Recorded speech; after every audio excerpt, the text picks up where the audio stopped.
বিসমিল্লাহির রহমানির রহিম।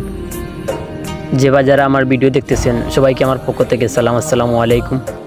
আপনারা সবাই হয়তো জানেন যে ভারত থেকে নেমে আসা পানিতে আমাদের সিলেটের কয়েকটি উপজেলা প্লাবিত হয়েছে, যার মধ্যে আমাদের কোম্পানিগঞ্জ একটি।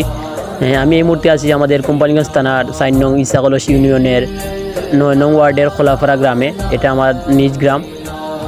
গ্রামের মেইন রাস্তা সহ বাড়ির যত রাস্তা আছে সব রাস্তাই বন্যার পানিতে তলিয়ে গেছে, যার কারণে সবগুলো গ্রামকে দূর থেকে দেখতে ভাসমান কচুরিপানার মতো মনে হয়। এই ভিডিওর মাধ্যমে আমি আপনাদের দেখানোর চেষ্টা করব আমাদের গ্রামের পানির অবস্থান এবং আমাদের গ্রামের সৌন্দর্য। সুজলা সুফলা শস্য শ্যামলা, সবুজ শ্যামল বাংলার প্রাকৃতিক সৌন্দর্যে ভরপুর আমাদের এই গ্রাম। আমরা এখন অবস্থান করছি গ্রামের পূর্ব দিকে বাগজুর গাঙে, যে গাংটি খোলাপাড়া এবং বাগজুরের পাশ দিয়ে বয়ে গেছে এবং চেঙ্গরখালে গিয়ে মিলিত হয়েছে, বর্তমানে যেটা সারিগোয়াইন নামে পরিচিত, সারিগোয়াইন নদী। এদিক দিয়ে গেলে আমরা 2-3 মিনিটের ভিতরে আমরা সারিগোয়াইন নদীতে প্রবেশ করব।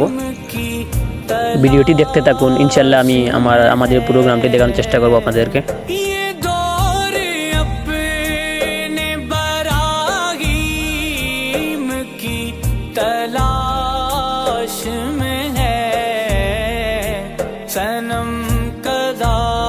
এটা হচ্ছে আমাদের গ্রামের পূর্বের হাওর, ফসলের জমি যেখানে বুড়ো ধানের চাষ করা হয়।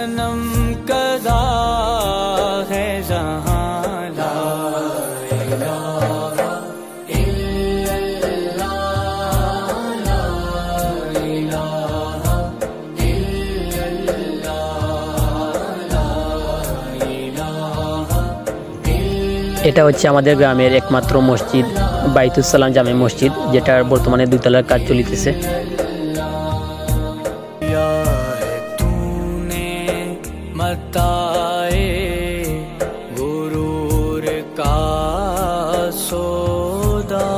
এটা হচ্ছে চান্দালি সাহেবের বাড়ি, যাকে আমি দেখি নাই, তবে মুরব্বীদের কাছ থেকে শুনেছি উনি একজন সুপরিচিত ভালো মানুষ ছিলেন। আর ওটা হচ্ছে তার বাংলো, যেটাকে আমরা বাংলাগড় নামে চিনি।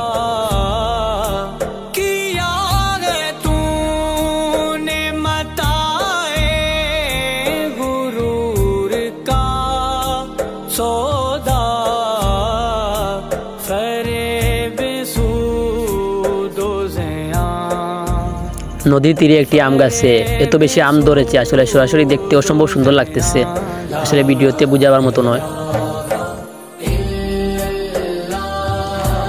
এই পর্যন্ত আসলে আমাদের গ্রামের ঘরবাড়ি। এরপরে যতগুলো জায়গা দেখতে পারতেছেন, আসলে এই জায়গাটার নাম হচ্ছে লাম্বাকিত্তা, আমরা সবাই লাম্বাকিত্তা নামে চিনি এই জায়গাটিকে। এই জায়গা এখান থেকে সারিগোয়াইন নদীর পার পর্যন্ত পৌঁছে গেছে, এর পুরোটা জায়গা জুড়ে রয়েছে আমাদের গ্রামের কবরস্থান।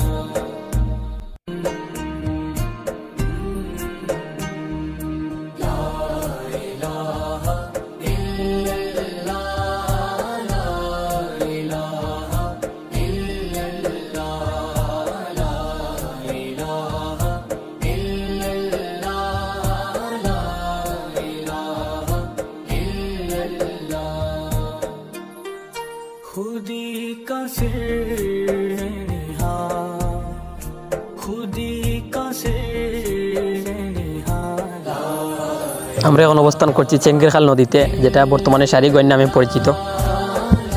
নদীটির একেবারে তীর ঘেঁষে অবস্থিত আমাদের খোলাপাড়া সরকারি প্রাথমিক বিদ্যালয়, যেটি বর্তমানে নদী ভাঙ্গনের কবলে পড়েছে। স্কুল আর নদীর মধ্যখানে অনেক খালি জায়গা ছিল, যেখানে আমরা ফুটবল সহ বিভিন্ন ধরনের খেলাধুলা করতাম। ছোটো বড়ো অনেক গাছপালাও ছিল, বর্তমানে সেখানে কোনো অস্তিত্ব নেই, সব কিছু নদীর মধ্যে বিলীন হয়ে গেছে।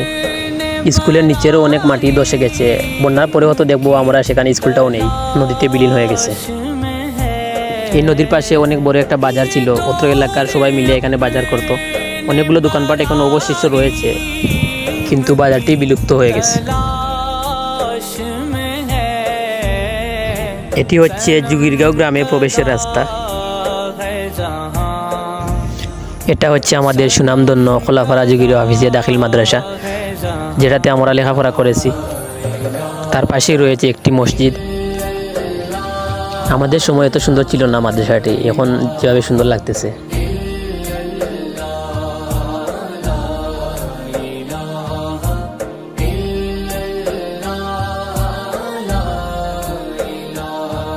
আমরা এতক্ষণ রাস্তার পূর্ব দিকে ছিলাম, এখন চলে যাচ্ছি পশ্চিম দিকে।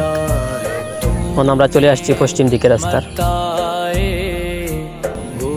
মাদ্রাসার ব্যাক সাইড দেখানোর চেষ্টা করতেছি আপনাদেরকে। এটা হচ্ছে মাদ্রাসার ব্যাক সাইড। আর সামনে দেখতে পারতেছেন জুগুরিয়া গ্রাম। আসলে দূর থেকে কচুরিপানার মতোই বাসতেছে যেমন মনে হইতেছে।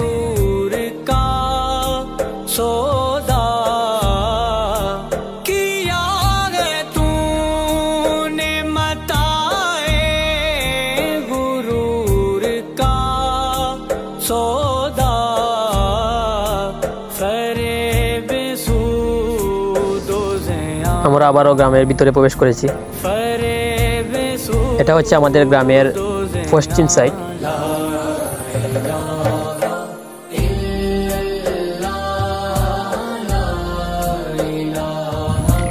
গ্রামটা আমাদের ঘোরা প্রায় শেষের দিকে। আমরা যে জায়গা থেকে ভিডিও শুরু করেছিলাম সেই পর্যন্ত অল্প কিছুক্ষণের মধ্যে আমরা পৌঁছে যাব।